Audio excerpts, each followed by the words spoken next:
Hello, everyone. I'm Dara Bunjon. I'm the food enthusiast here at Jaymore Living.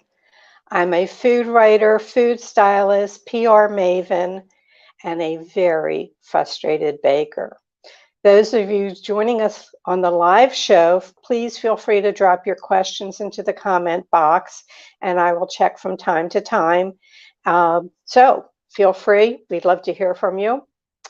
Top 9 allergen-free New York bagels and soft pretzels are the brainchild of Michelle Carfagno, founder and CEO of the Greater Knead, and that's Knead. All products are free from gluten, wheat, dairy, eggs, soy, peanuts, tree nuts, fish, shellfish, and sesame. We will discuss her journey from a shy childhood baker to creating allergen-free tasty bagels and soft pretzels that are currently being distributed throughout the Northeast and Midwest and also available online to purchase. Let's bring in Michelle. Hello. Hello, Michelle. Nice to meet you. What else do you Yeah, have you going on too. your plate today? Oh, just tons of calls, but this is the most important thing. But right after this, I'll actually be hopping on to a coaching call from a leadership class that I took. And so, meetings all day, but I love it. That leadership, I'm looking here very quickly in my notes. I'm going to find it. Um, Yep, it's here and I'll find it. I don't want to sit here. Yes, it was that the Founders First program.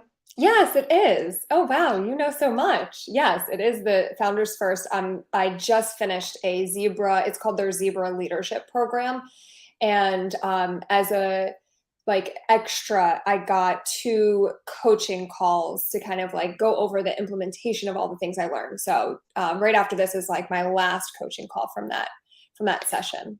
Uh, any particular walkaways on that? Yeah, I mean, I think that it was really about, as the founder of the business, but also as the CEO of the company, I wear two hats because a CEO has one job, and then as a small company, I'm still doing sales, I'm still doing marketing, right? So Right. I'm wearing so many hats. That course was about figuring out that gap that like a lot of people struggle with, that a lot of entrepreneurs struggle with, that is being the CEO and being the strategic thinker and planner for the organization, but also still having your hands in some of the day-to-day. And delegation was like the biggest takeaway, hiring the right people, finding the right fits, all of that kind of stuff. So those have been all of the things that I've been working on, and also just like managing your own time. So I've learned about time blocking and being kind to myself, giving myself grace to have time for myself, get up from my desk, actually go on a walk, and that you're going to be a better leader if you can do those things. So those are all of my takeaways. It's been a good experience. Yeah. I think I read something or um, they helped you come up with the idea for subscriptions for your online Yes. sales. Yeah, so they did so before the leadership class, I actually did what they call their fast path. I was a grant recipient. It was like all of these things that I applied to during COVID to just like find grants, find opportunities to grow the Right. business. And I was lucky enough that they chose me. So that program was right before this leadership one. And they walked us through all different ways to accelerate your business. And one of them was offering subscription services and that like reoccurring revenue model. And at first I was like, oh, I don't have a way to do that in my business. That's just not the type of thing. And then we realized we could do that on our website. So that was something that we were able to implement. Well, let's go back. We're to current Yes. day. I'm going to drop back.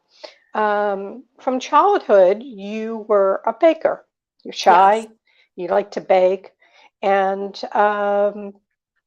you went to Columbia College of Chicago. You majored in the entertainment business management to work as a talent management person. Yep. You graduated, and then you didn't want to do that. What happened? Yeah, I actually knew it's funny. So my one stepdaughter is about to go into college. She's going to Temple in the fall, And so me and my husband have been talking a lot about our journeys. And so I was reflecting on this week, but I actually knew by my sophomore year that was not the right industry for me. It was a traumatizing experience where I had a singing class and everyone was so talented and I was so terrible. And I just realized, like, while I loved the entertainment business as just listening to music and being a fan of it, I couldn't see myself doing it anymore. It was like once I got that exposure, I realized it just wasn't for me. And I had always loved baking, but I just didn't connect the dots that that could be a career choice. I didn't think I really wanted to like be a pastry chef or a chef. I had a different kind of dream and I wasn't sure what that even was yet. I didn't understand it, but I knew that I loved baking. And so once I graduated, I decided I'm going to sort of stay the course because it was a music business management degree. So what I did is my junior and senior year, I took more business courses. So I took accounting, I took business law, Right. stuff like that. Rather than like redoing everything and, getting more student loans, I was like, let me just get my bachelor's and kind of figure out my next step. And then there was a few stepping stones in between that I started working in human resources, but all the meanwhile, from the time that I graduated, I was like 20. I started my business at 27. So those 7 years was still me saying, I know I want to do something with food. Can I really do this? What should I do? And so I was baking. I actually got a part-time job right out of college at a bakery in Wisconsin. So I moved to Wisconsin right after being in Chicago. They looked at me like, you have a bachelor's degree. Why are you here? We only pay, $7.50 an hour. And I was like, I just want to learn as much as possible. Maybe I want a storefront. So I want to understand that. And so they took me in. And so, yeah, I was just on this like path of just trying to figure out what's next. But it took a while for me to get the confidence. It was more about the confidence that like I could actually do something on my own. And then I felt ready around that, like around my 27th birthday. I was like, it's time. It's time to do it. Were you married at 27? No, I got married at 30. So I had just started seeing somebody new though, and he also is an entrepreneur. And I think that I started to have people around me that really encouraged me and built me up. And I think that was a big missing piece that I just didn't have, as a younger person in my 20s. And everyone's trying to figure out who they are. And here I met somebody who knew who he was. He had a business and he really pushed me to say, like, stop talking about it and just do it. Just do it. See what you can do and figure it out. Right. I have a couple questions in here. Let's see. This is interesting to me on so many levels as gluten-free person, but also as a business owner who also didn't go into the field I went to college for. That's from Faye Rifkin. And I have one. I'm impressed that you have made a success with baked goods and that shunned so many traditional ingredients. Is there a noteworthy flavor or textural difference? How did you find just the right formula? Yeah. So I think for me, being self-taught, so I didn't actually end up going to school for any of the skills that I learned in the kitchen. But from 8 years old, I was playing around with different recipes. So I knew once around when I was 27, that's when my sister, my grandfather got diagnosed with celiac disease. So I knew that I wanted to do something for people with food allergies. And I think that that's when I finally was like, okay, this is something that not only do I love baking, but there's just this passion that I have because I want to help my family too. And so I could see myself doing this for the rest of my life and creating something that helps other people. So what I started to do is I looked at like traditional bagel recipes, and Google was my main resource of like, okay, so what are gluten-free flours? I did tons of research on all the different types of rice flours. There's different types of starch levels. So there's like medium grain, long grain, short grain, white rice, right? So I was learning all about things that I just had no idea before. Sorghum flour, tapioca flour, and I just bought a bunch of different flours and I started taking a traditional bagel formula, and I would take like, so, normal formulas has the yeast, the sugar, salt, water, and then I did like 100% rice flour and saw what happened. Okay, so that makes it this type of texture. Then I would do 100% tapioca so I could understand like what does tapioca really do in a formula. None of Right. them turned out good. So they were all terrible, but I was learning, what each one does. And so that's really how I did it. And then I started playing around with percentages. Oh, let me try, this percent of tapioca, this percent of sorghum. And I have a notebook with all of this. And actually after my 15th try is the formula that we have today. So it felt like it was going to take forever, but I constantly was telling myself, like, I'm going to create something that tastes really good. I'm going to figure this out. And it was like my mission. I just put my head down and stayed in the kitchen until I had something that I felt worked. And the bagels are New York, what you call New York style. Yes. Right. And you have multiple flavors. And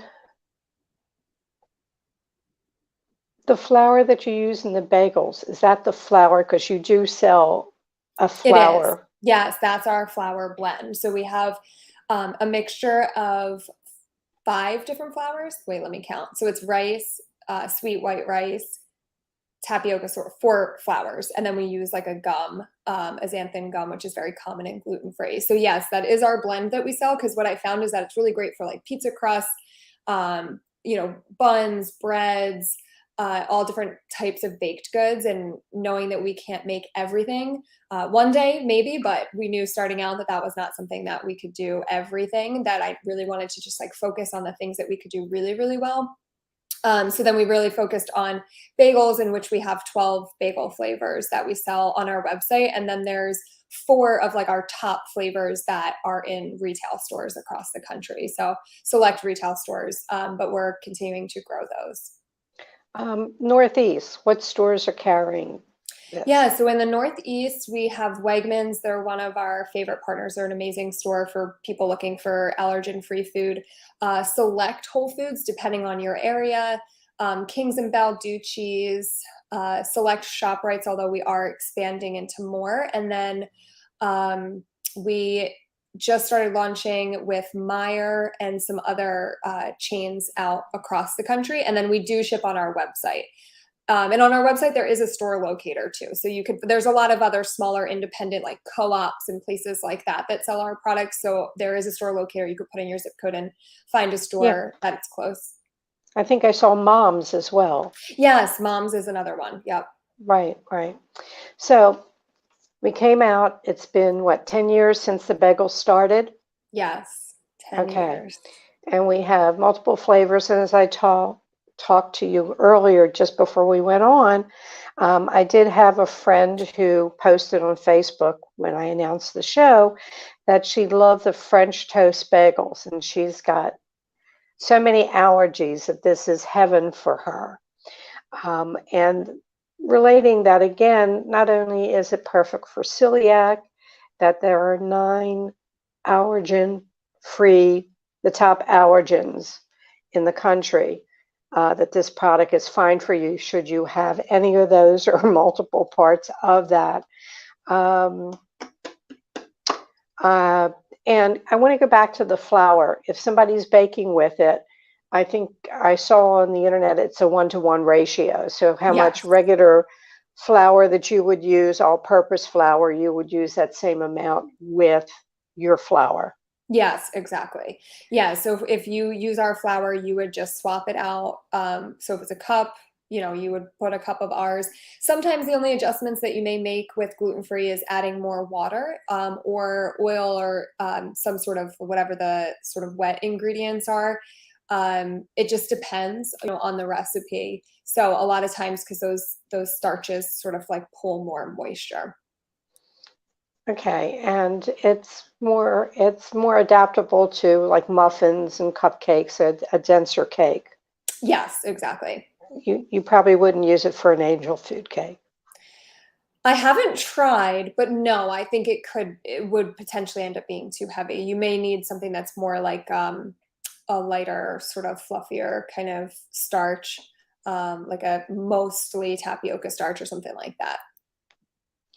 I read somewhere, I don't know, I read so much stuff and I go to LinkedIn and I pull things together. You said with problem solving, the buck stops with you. Yes. that you need, in your position as CEO, you need to be flexible, that if there's a problem, there is an answer. Yep. Okay.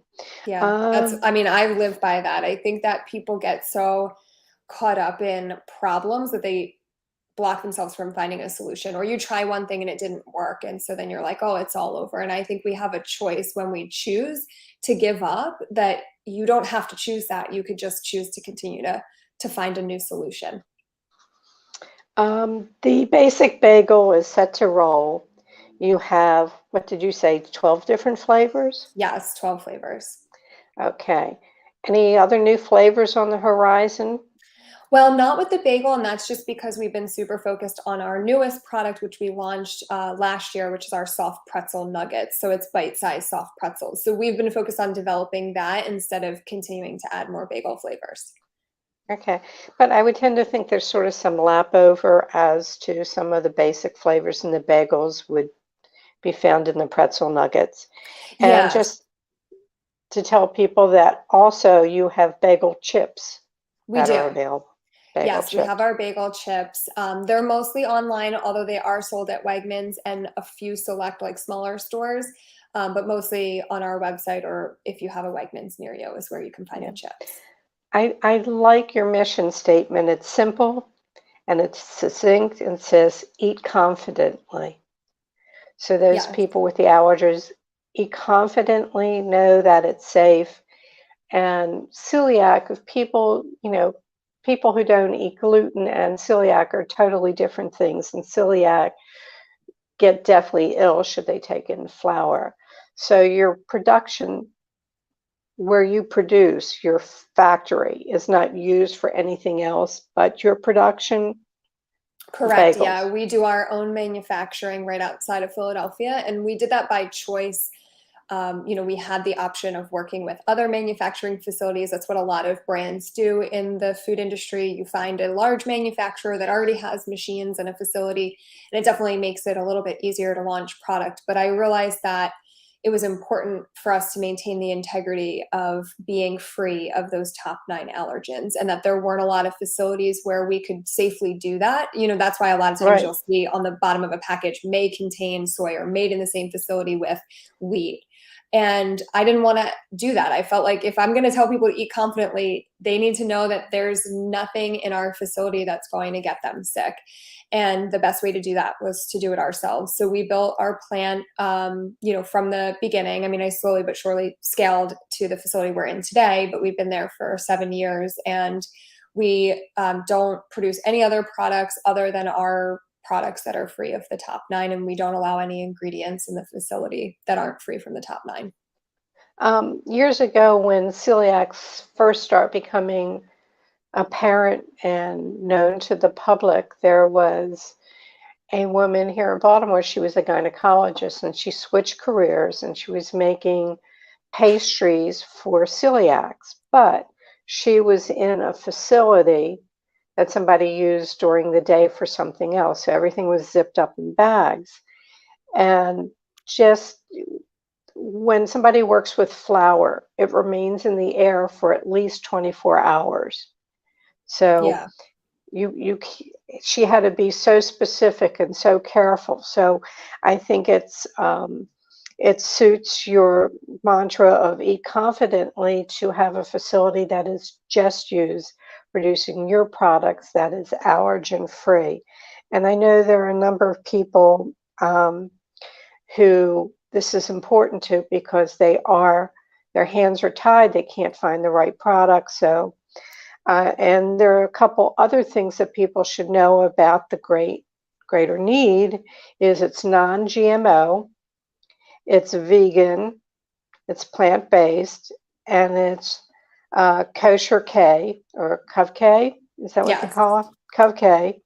And that your ingredients are premium ingredients. So you're not correct. cutting corners. The whole thing is eat confidently. Um, let's see. You are in 2000, I don't know where I got this, 2000 stores with bagels. Yeah, roughly. Yeah. Yeah, and then Okay. the pretzels will end the year around 500 stores, which is pretty good for us just getting started with those. We're getting a lot of interest because we're really kind of one of the first to start producing our soft pretzels that are free of the top 9. So that's super exciting. Right. And just remind people, if you want to learn more, it's in the comments section. Everything that you need to know is there. But it's very simple. The website is the Greater Knead, KNEAD.com.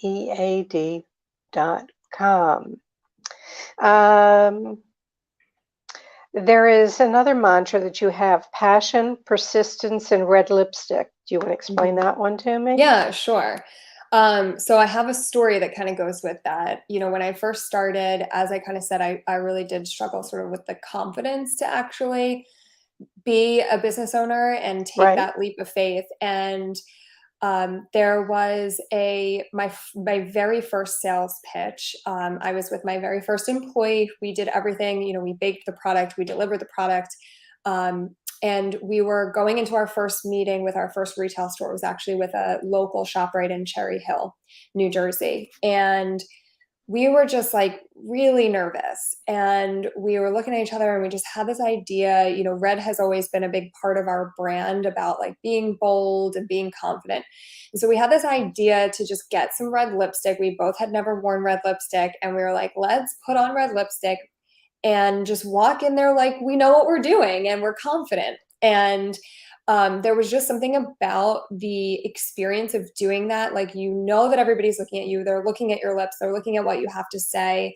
And you just have to rise to the occasion. And I remember reflecting back on that and how powerful that made me feel. And a couple weeks later, someone, I was talking to someone who wanted to start a business, and they were like, what's the secret? And I was like, well, passion is really important.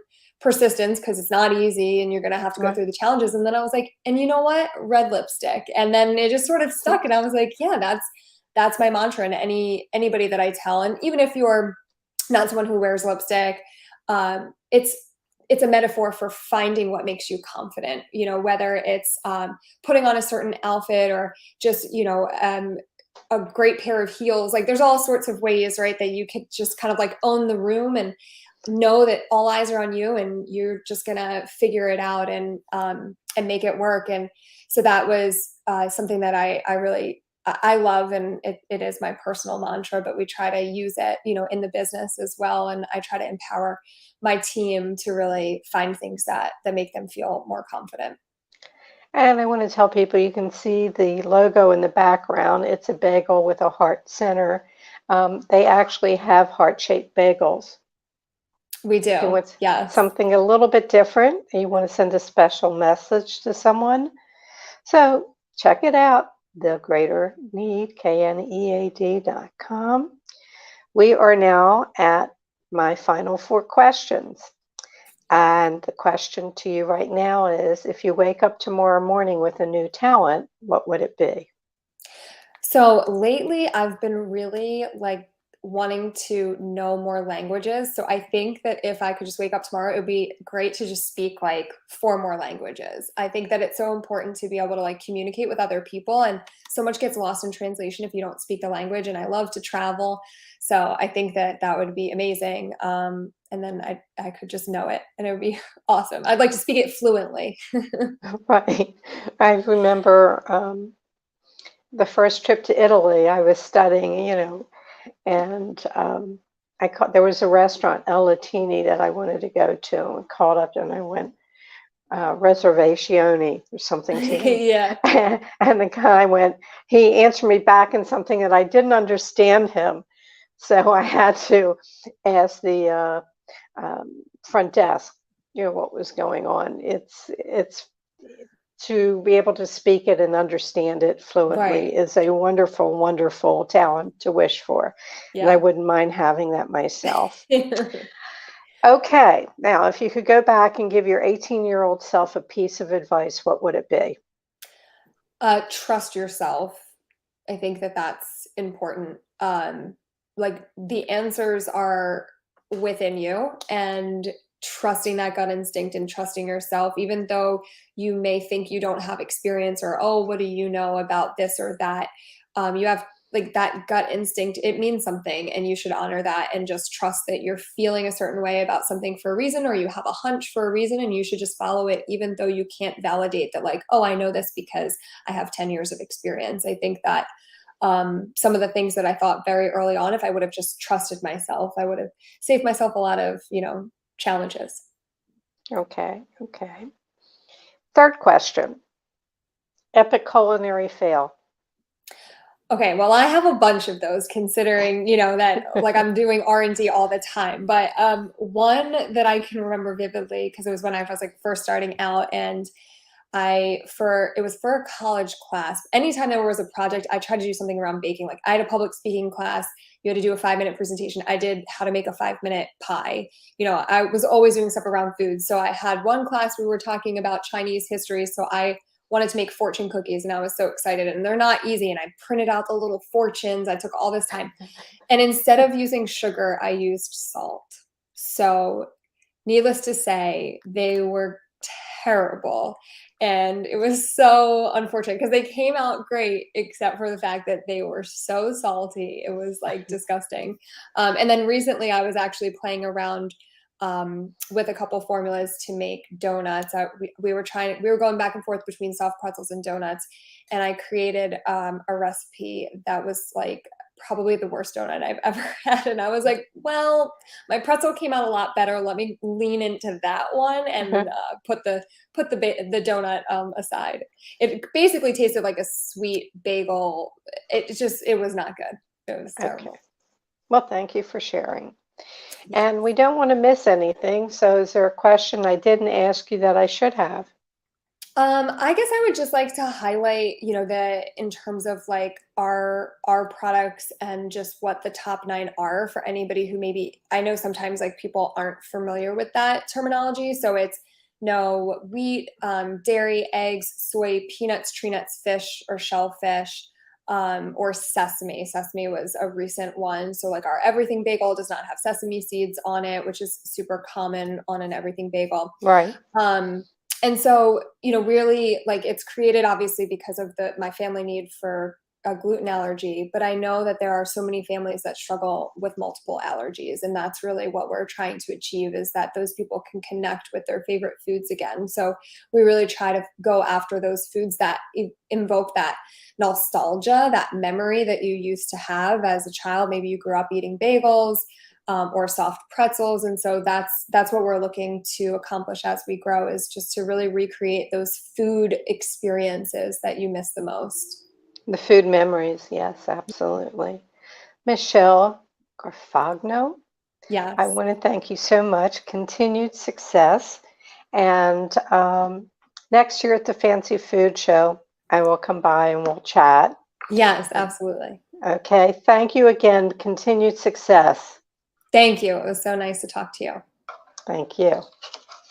Okay, everyone. Who's going to be on the show next week is Scott Fisher. He's CEO of Happy to Meet You, and that's MEAT. I'm spelling a lot today, aren't I? Scott Fisher is a Chicago butcher, a former cast member of season 1 of MasterChef with Gordon Ramsay. He's cooked for numerous celebrity events, i.e. Dancing with the Stars. You might recognize Scott Fisher from his Happy to Meet You appearances on QVC. Join the show live. Scott will be a prime guest, one with chops. Don't miss the interview. If you need to reach me, you can reach me my email at food@jmoreliving.com or my Instagram at Dara Cooks. All shows are immediately archived in video form on the J More Living Facebook page and J More Living website. Feel free to dig into the past shows, listen when you're taking your walks, your runs, your drives, or just sitting by the pool. We truly appreciate it when you share our show with friends and family. It helps us grow. Be kind, smile, and say hello to people. So until next Thursday, may your plate always, always remain full. Thank you for tuning in.